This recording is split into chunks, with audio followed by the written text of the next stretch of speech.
In this video, we are going to be starting our next unit on gravitation, and we are going to start out with two equations. The first one is going to be the force of gravity between two objects. So that is going to be F equals our gravitational constant times m1 times m2 divided by r squared. And we need to be really careful with r squared because that is the distance between the center of mass of the two objects. For example, say we wanted to calculate the force of gravity between this object and this object, and say you were told they both have a radius of r and there's a distance of r between them. So this is not the scale, but that would mean this is r, and that's r. You could not just use this r in the equation. You would have to use 3r, because 3r is the distance between the center of mass of these two planets. Another thing you need to know is the gravitational constant, and that is equal to 6.67 times 10 to the negative 11 newtons times meters squared divided by kilograms squared. That's just a constant within nature, and you don't need to worry about memorizing it, although it would be very helpful to memorize. It will be on a table of given information to you on the AP exam. The next thing you need to know is how to find G, the gravitational field.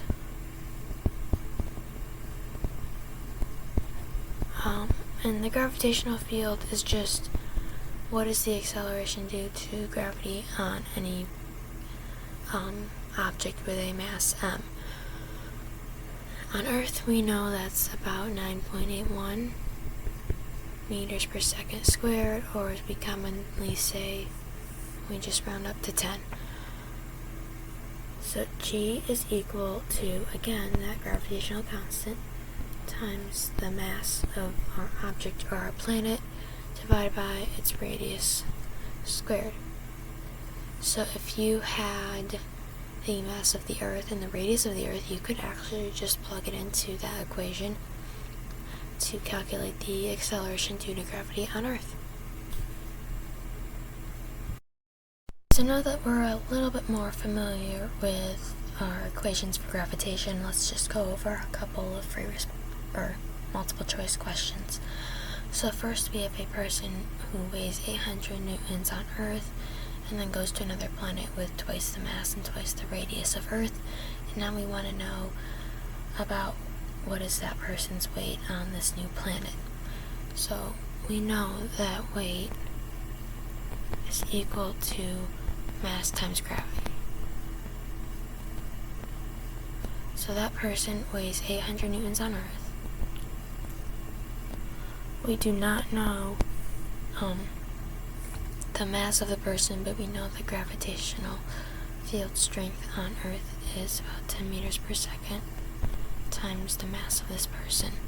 So if we divide by 10, we can see that m equals 80 kilograms. Alright, so mass does not change when a person travels between planets, but their weight does. So whatever this weight on this planet is, it's going to be equal to this person's mass times G on that planet. So if you right now were to go to the moon, your mass would not change, but your weight would be lighter, right? Because you're going to feel less heavy on the moon than you do on Earth, because the moon has a smaller mass and a smaller radius. Alright, so we know G equals our large G times m divided by r squared. Alright, so this is going to be G sub Earth, and we are going to divide by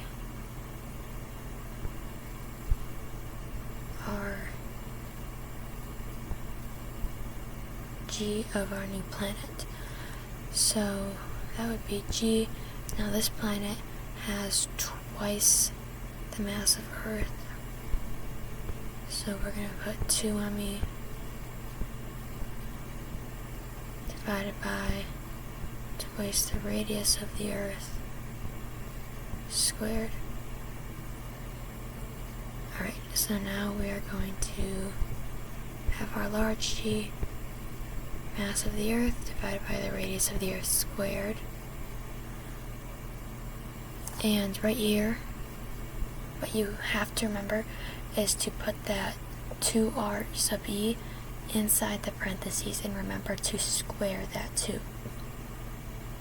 So we will end up with 4 times the radius of the Earth squared divided by G 2me. Alright, so we can immediately get rid of our G's, our mass of the Earth, and our radius squared. And then we will see that our gravitational acceleration on Earth is twice that of our acceleration due to gravity on this new planet. So G sub p equals 1/2 G sub e. We know G sub e is 10, so our acceleration due to gravity on this new planet is going to be 1/2 of that. So we'll get 5 meters per second squared. So we plug that in up here for our G, and we'll see that the weight of this person on that planet is going to be 400 newtons. So it'll be option A. So basically what we did in this video, or in this problem I should say, is we took our equation for weight, we knew we had mass, and we took the ratio of the acceleration due to gravity on Earth and this new planet to calculate what the weight of the person on the planet would be. Alright, here's our second multiple choice question. So we have 2 satellites, and X has twice the mass of Y, and in this problem we have 2 correct answers. So option A says that when both the satellites are orbiting the same distance from the center of the Earth, satellite Y will experience twice of the centripetal acceleration that Y experiences. Well, we know our equation for centripetal acceleration is v squared divided by the radius. There is nothing in that equation about mass, which is the key difference that we're analyzing between these 2 satellites. So, as far as we know, A is not correct. B, on Earth, satellite X will experience twice the gravitational force that Y experiences. Well, we know our gravitational force is G m1 m2 divided by r squared. So if we were to take the ratio between GA and GB,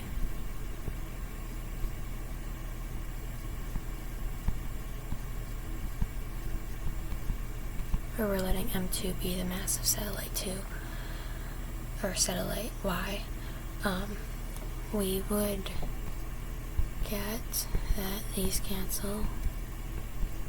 M1 will be the mass of the Earth, and we will get that GA equals 2GB. I encourage you to do that calculation in its entirety, but that just demonstrates that B is correct. And you didn't have to do the whole ratio. You could just look at the equation and know that, hey, gravitational force is proportional to the product of our masses, and then one satellite is twice the mass of the other. So C, the weight of satellite X on Earth, will equal the weight of satellite Y on the Moon. That is not true. We know W equals mg. And that's just drawing to a little bit of a extreme conclusion. And if you weren't sure, you could just look at D and know that D is a better answer for our second choice. Remember, we've got two correct answers. So on the Moon, satellite X has twice the weight of satellite Y. They're on the same planet. We know W equals mg. They're going to be in the same gravitational field, so G will be the same because we know that G equals Gm divided by r squared. M will be the mass of the Moon. And then weight is proportional to the mass. So D is also correct.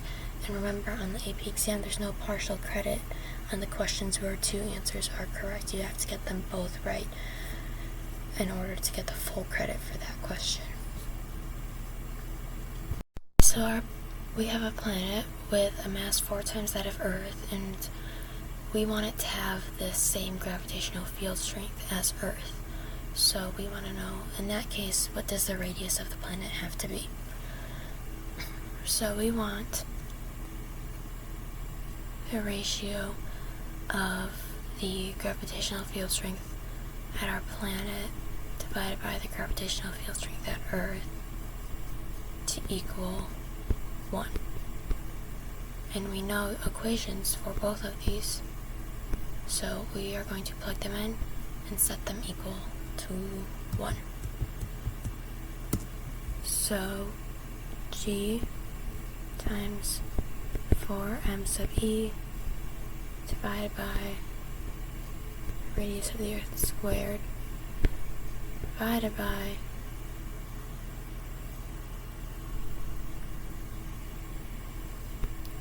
G m sub e divided by the radius of the Earth squared. And I'm going to set an x value here that we are going to solve for, and that x value needs to be inside the parentheses because it's also going to be squared.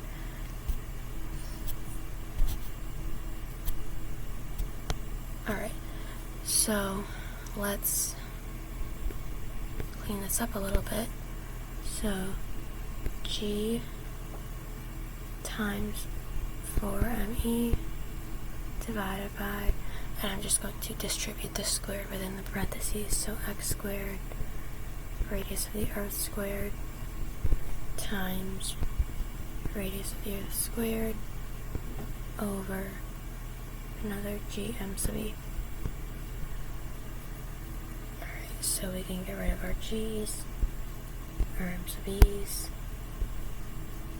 our radius of the Earth, and that equals 1. So we can multiply both sides by x squared to see that 4 equals x squared. Take square roots, and x equals 2. And that is right by the radius of the Earth squared, so this means this planet has to have twice the radius of the Earth. So option D is the correct answer. Hopefully you were able to get that on your own. That concludes this video. Here is the challenge problem for this video. You can find the solution on my Instagram page, linked in the description, about 24 hours after the release of this video, or you can watch the video solution at the beginning of the next video.